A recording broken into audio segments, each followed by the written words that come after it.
Vamos abrir a nossa Bíblia no livro de Romanos, capítulo 13.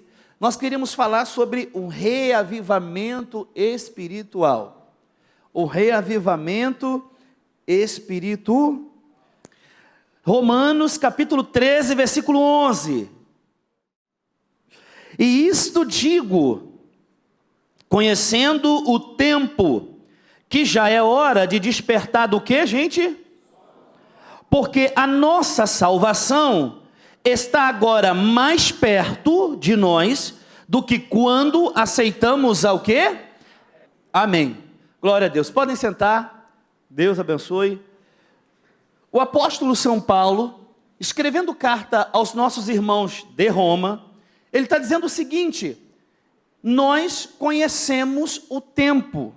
Fazendo uma análise dos sinais, uma análise deste tempo, nós temos que entender que a salvação, essa palavra salvação, nesse quesito aqui, que muitos, nós já aprendemos sobre livramento, sobre uma série de coisas, tem a ver também como redenção, a redenção de uma vinda. Ele está dizendo o seguinte: nós conhecemos, sabemos, temos que despertar do sono, porque a nossa salvação está agora mais perto do que quando aceitamos a fé. Ele diz: nós já nos convertemos, nós já nos rendemos a Jesus, só que nós estamos aguardando o retorno do Mestre. E ele diz: já que estamos aguardando esse retorno, essa salvação, essa redenção, temos que estar dormindo, temos que estar acordados, despertado do sono. Ele está dizendo que a igreja do Senhor, ela não pode estar no estado de dormência, letargia, apagados. Por quê? Porque a vinda dele está o quê? Próxima. Olhe para o irmão que está ao seu lado e diga para ele: como está o seu estado espiritual? Dormindo ou acordado? Dormindo ou o quê? É interessante que quando lemos sobre as 10 virgens, sempre falamos daquelas do qual o azeite está na lâmpada. E é legal, isso é certo. Mas é importante salientar que o que o Senhor Jesus disse, que ambas tosquenejaram e dormiram. O que salvou aquelas 5 prudentes é porque elas, quando acordaram, tinham o quê? Tinham o quê, gente? Azeite. Então, a igreja do Senhor Jesus, a igreja da última hora, a nossa igreja, a igreja viva, a Assembleia de Deus e todos que professam a fé de Jesus Cristo, não podemos estar no estado de dormência. Não podemos estar no estado de quê, gente? No estado de quê?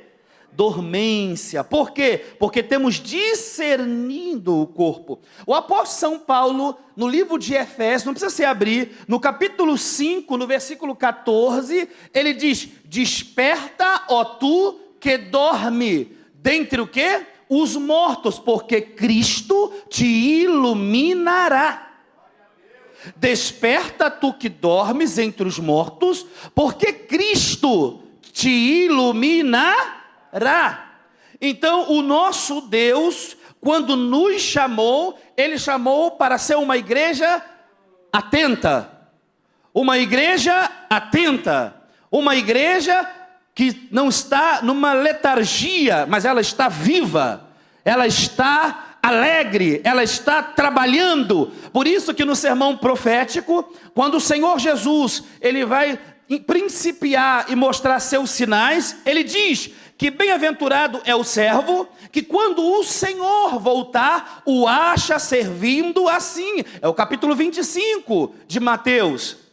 Então olha para o irmão que está ao seu lado e diz: nós discernimos o tempo, meu irmão. Fale: não é tempo de estar dormindo espiritualmente. Fale: é tempo de estar vivo. De estar o quê? Existem algumas pessoas que espiritualmente na Bíblia dormiram.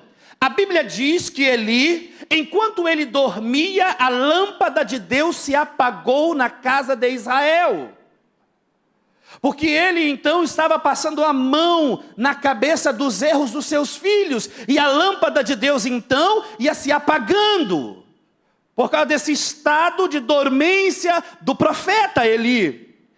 Enquanto Sansão dormia no colo da prostituição, o pacto de Deus era quebrado. Então, dormir espiritualmente, entrar nessa letargia espiritual, levará sempre a um prejuízo. Quem está entendendo diz amém? Quem está entendendo diz amém? Amém?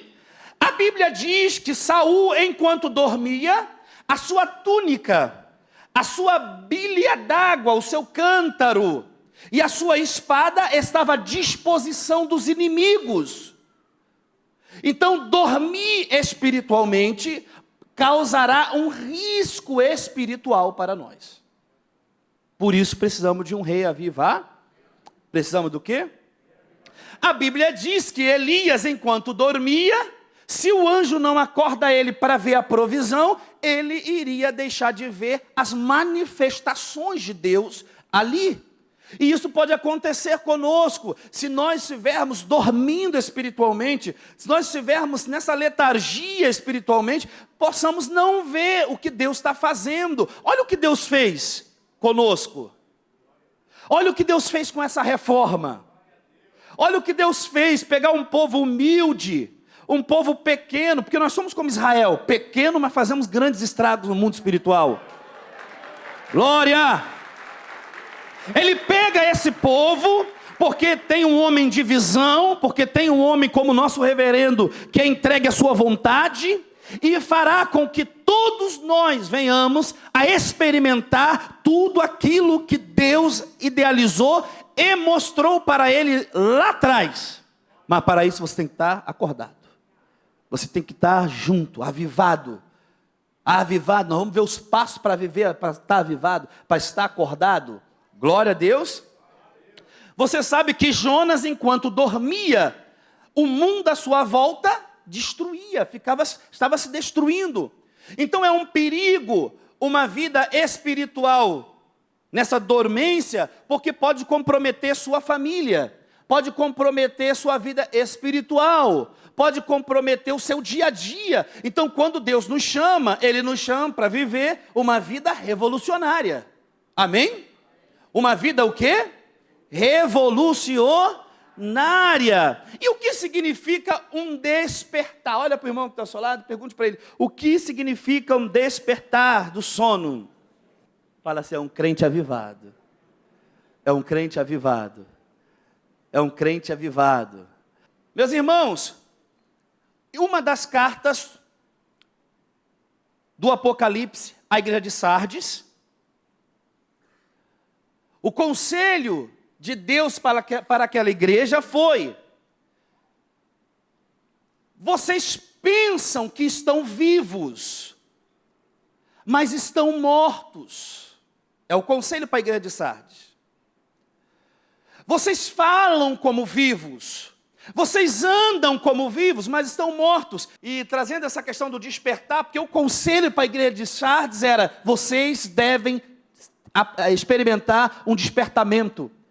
E é interessante, quando ele fala que deve experimentar o despertamento, aí ele vai ensinar a igreja de Sardes como se despertar desse espírito mau, de sono. Ele diz: lembra de tudo que eu já ensinei a vocês. Você vê que não é algo novo, ele não está ensinando nada novo. A carta dizia: lembra de tudo que eu ensinei a vocês e viva. Então, para que possamos despertar do sono, para sair dessa letargia de não evangelizar, não orar, não ter o prazer na contribuição, na oferta, eu preciso lembrar de tudo que eu já sei. Olha para o irmão que está ao seu lado, fala para ele: tem muita coisa que a gente já sabe, porque essa igreja ensina. Fala, tem muita coisa que a gente já sabe, porque essa igreja faz o quê? Viver um avivamento é saber o que está envolvido na sua vida. Quando nós lemos lá no livro de Êxodo, que uma das pragas era a morte. Os filhos de Israel passaram o sangue do animal nos umbrais das portas. E o Senhor disse para Moisés que quando ele visse o sangue, ele passaria por cima. No episódio de Jericó, um dos conselhos dado àquela meretriz, Raabe, é que ela amarrasse um cordão de escarlate. Aonde? Na porta. E o historiador antigo falou que a cor que mais se aproxima desse cordão é o sangue humano. Quando os espias olharam aquele cordão no umbral da porta daquela mulher, eles sabiam, ela está marcada, não podemos matar nem fazer nada nessa casa. Quando o diabo olha para você, ele diz, ele está marcado com sangue, o sangue de Jesus. Oh, aleluia! Avivamento é saber que nós fomos marcados. Glória! Não é pelo sangue de um animal no umbral da porta. Não é por um cordão amarrado na porta de uma casa. Mas é que ele, o Filho de Deus, veio aqui, morreu por nós. E aí você, quando disse sim para ele, ele segurou na tua mão. Ele segurou na tua mão e disse, eu serei contigo. Eu te salvarei, perdoarei seus pecados, vou te dar uma nova vida, e você agora está adentrando ao meu reino, à minha glória. É por isso que temos que viver esse avivamento em plenitude, porque algo muito envolvente nos reuniu, o sangue dele. Irmão, se não fosse o sangue de Jesus, não estaríamos aqui hoje. Não nos conheceríamos. Imagina onde você estaria. Irmãos, quando você for para a sua casa, lembra, eu sou alguém que resplandeço. Eu sou alguém que tenho relação íntima com Deus através das orações. E eu sou alguém que tenho vida.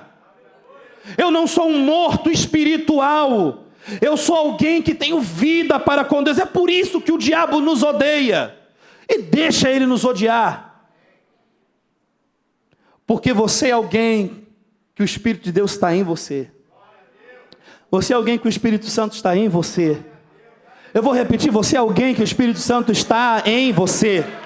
O Espírito Santo está falando por você. Ele fala, ele faz tudo através de ti, meu irmão. A igreja primitiva é uma igreja em constante relação com Deus. Relação com Deus na evangelização, na palavra, na oração. E você verá que a igreja primitiva aprendeu uma coisa importante. Esse Deus é real. Olha só, esse Deus é o quê? Real. E nós vimos, testificamos o quanto ele é real. O quanto ele é o quê? Eles viram. E então eles agora trarão para suas vidas esta relação com este Deus. Por que o Senhor Jesus, ele disse, buscai em primeiro lugar o reino? Porque se deixar, o ser humano não coloca Deus em lugar nenhum da vida. Sabia disso? Se deixar, o ser humano não coloca Deus em lugar o quê? Por quê? Porque para ele o mais importante é o que comeremos. É ou não é? O que beberemos. O que vestiremos. E é legal que no texto sagrado ele diz, o vosso Pai, ele sabe de todas essas coisas. Olha só. Ele diz, não valei vós muito mais que as aves dos céus? Ele está dizendo o seguinte, na escala da criação, você é o cabeça, a coroa, não são as aves. Ele diz, vocês valem mais, mas vocês devem me buscar em primeiríssimo lugar.